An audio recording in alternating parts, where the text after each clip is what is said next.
প্রতীকীভাবে এই মুহূর্তে দেখেন, এটা হলো জয়পুরের, ইন্ডিয়ার জয়পুর, রাজস্থানের রাজধানী জয়পুর, সেই জয়পুর টেক্সটাইলের একটি বেডশিট আজকে ভারতীয় যে আগ্রাসন, সেই আগ্রাসনের প্রতিবাদে আমরা এই বেডশিট আমরা এখানে নিক্ষেপ করছি। ভারতীয় পণ্য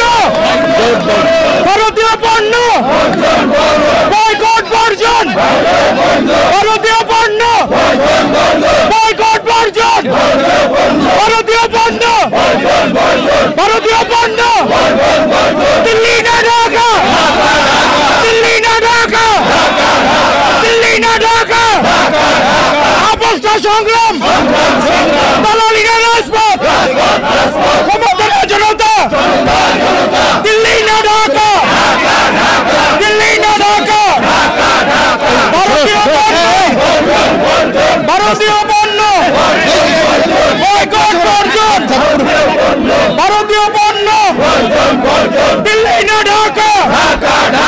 আমরা যে 30 লক্ষ জীবনের বিনিময়ে আমরা আমাদের স্বাধীনতা পেয়েছি, স্বাধীনতা কিনেছি, এত মানুষের আত্মদান, এত নারীর সম্ভ্রম হানির মধ্যে দিয়ে, কিন্তু পার্শ্ববর্তী দেশের কথা শুনে মনে হয় তারা বাংলাদেশের মানুষ, বাংলাদেশের স্বাধীনতা, বাংলাদেশের সার্বভৌমত্ব তাদের কাছে বিবেচ্য নয়।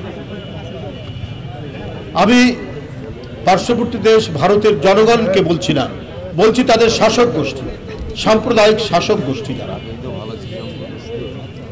তাদেরকে আমরা এই কথাটি বলতে চাই। তারা বলেছে আমাদের দেশের লোকরা চিকিৎসা করতে যায়, উদ্দেশ্য থাকে চিকিৎসা করা প্লাস একটু ট্যুরিজম হয়, বেড়ানো হয়। তো এইটা কতখানি মন ছোট হতে পারে তাদের সাথে আমাদের কি হয়েছে? আমাদের দেশের একজন ভয়ঙ্কর এক ফ্যাসিস্ট, ভয়ঙ্কর দানব, তাকে ছাত্র জনতা তাড়িয়েছে, সে পালিয়ে গেছে, সে ভারতে আশ্রয় নিয়েছে আপনাদের কাছে। এই জন্য আপনাদের এত মনোকষ্ট, এই জন্য আপনাদের মনে এত ব্যথা। আজগুবি অপপ্রচার দিচ্ছেন বাংলাদেশের বিরুদ্ধে, অপতথ্য এবং অপপ্রচার দিয়ে বাংলাদেশের দীর্ঘদিনের যে একটি ভাবমূর্তি, এখানে হিন্দু, মুসলমান, বৌদ্ধ, খ্রিস্টান পরস্পরের সাথে সম্প্রীতি এবং ভ্রাতৃত্বের বন্ধনে তারা যে আবদ্ধ, এইটাকে নস্যাৎ করার জন্য ভারতের সাম্প্রদায়িক শক্তি, যারা প্রায় সেখানকার সংখ্যালঘুদেরকে অত্যাচার করে, নিপীড়ন করে, যা নিয়ে গোটা বিশ্বে তাদের প্রতি ঘৃণা এবং তাদেরকে ধিক্কার দেয়। আসামের খ্রিস্টান জনগোষ্ঠী তারা বলছে যে আমরা দীর্ঘদিন ধরে ধারাবাহিকভাবে নির্যাতন হয়ে এসেছি।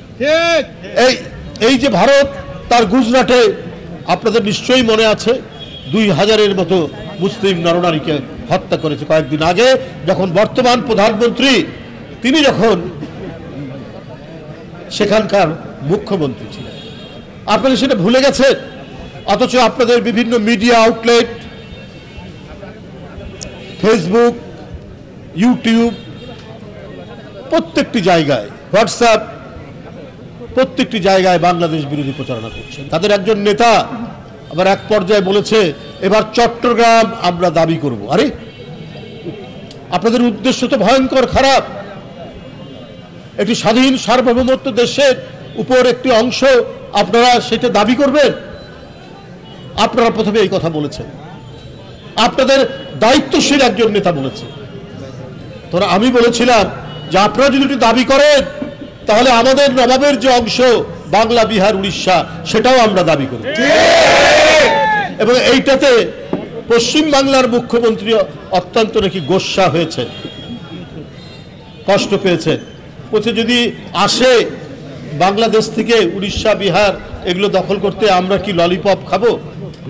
তো আমিও বলে রাখি, আপনারা যদি চট্টগ্রামের দিকে তাকান, দাবি করেন, আমরা কি আমলকি মুখে চুষবো? তা তো আমরা চুষবো না। আপনি মমতা ব্যানার্জি, আপনাকে আমরা জানতাম ধর্মনিরপেক্ষ মানুষ, অসাম্প্রদায়িক মানুষ, অসাম্প্রদায়িক মানুষ মানবতাবাদী হয়, এইটা আপনারা জানতাম। কিন্তু আপনাদের অত্যন্ত গভীরে যে কট্টর হিন্দুত্ববাদী লুকিয়ে থাকে সেটা দেখলাম যখন আপনি বললেন যে বাংলাদেশে জাতিসংঘের শান্তিরক্ষী পাঠানো দরকার। কি কারণে আপনি শান্তিরক্ষী বাহিনী পাঠাবেন? আপনি অন্য দেশে কিভাবে এটার আপনি এই কথা বলতে পারেন? আপনি আন্তর্জাতিক আইন কানুন জানেন না, আপনি অর্বাচীনের মতো এই কথা বললেন। ভারতেরও কেউ কেউ প্রতিবাদ করেছে। তারপরে আপনাদের মনের মধ্যে বাংলাদেশের প্রতি কোনো সম্ভ্রম নেই, কোনো বাংলাদেশের মর্যাদার প্রতি আপনাদের কোনো ধরনের আপনাদের যে সম্মান দেখানো সেটি নেই। আপনারা সবসময় মনে করেন যে বাংলাদেশ আপনাদের তাবেদার হয়ে থাকবে। এই কারণেই আপনারা শেখ হাসিনাকে অত্যন্ত প্রিয় পাত্র মনে করেন। শেখ হাসিনা যেহেতু এখন পালিয়ে গেছে, এই মনোকষ্টে সবাই ভারতের শাসক গোষ্ঠীর সবাই যারা যেখানে শাসন করেন, সে প্রদেশে হোক আর কেন্দ্রে হোক, তারা প্রত্যেকেই মন খারাপ করে বসে আছে এবং এই অপপ্রচারগুলোকে, এই অপতথ্যগুলোকে মিডিয়ার মাধ্যমে তারা প্রচার দিচ্ছে, তো তাতে কোনো লাভ হবে না। আমাদের ডাক্তাররা বিভিন্ন সময়ে তাদের যে নির্দেশ, যে নেতৃত্ব সেই মোতাবেক কাজ করবে, দেশ চলে। আমরা আমাদের নেতা সারা বাংলা, আমরা নিজের পণ্য দ্বারা আমরা স্বয়ংসম্পন্ন। থেকে 9 মাস আগে ভারতীয় পণ্য বর্জনের ডাক দিয়েছিলেন। সেই স্মৃতি এলাকায় যার অজস্র স্মৃতি, সেই সহকারী হাই কমিশনে যে হামলা চালিয়েছে, পণ্য বর্জনের ডাক দিয়েছিলেন। পরবর্তীতে তারই ধারাবাহিকতায় কলকাতার নিউ মার্কেট খালি পড়ে আছে, চিকিৎসা নেওয়ার জন্য কেউ যাচ্ছেন। আমরা ভারতীয় পণ্য বর্জনের ডাক দিয়েছি এবং আমাদের এরশাদ বিরোধী আন্দোলনের প্রথম শহীদ সেই প্রকৌশলী শাহ খালেদ হাসান চৌধুরী পাইন ভাই আমাদের মাঝে উপস্থিত হয়েছে। দেশের রাষ্ট্রের বিরুদ্ধে ষড়যন্ত্র চালিয়ে যাচ্ছে। বিশেষ অতিথিবৃন্দ সকলকে আমার আন্তরিক শুভেচ্ছা।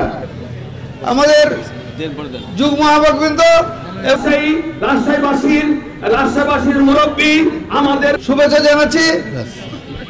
আপনারা শুনেছেন আজকে দেশি পণ্য আমরা পণ্য কিনে হওয়া জন্য মানে পণ্য কিনে আমার আশা কোনো কেন্দ্রীয় নেতা হোক, বীর মুক্তিযোদ্ধা অ্যাডভোকেট এরশাদ আলী শাহ উপস্থিত। লুঙ্গি সংগ্রহ করে নিচ্ছেন আমাদের একজন দেশপ্রেমিক ভাই, একটু বাইরে দিয়ে যাও। বয়স্ক দেশপ্রেমিক ভাই উনি লুঙ্গি সংগ্রহ করতে এসেছেন।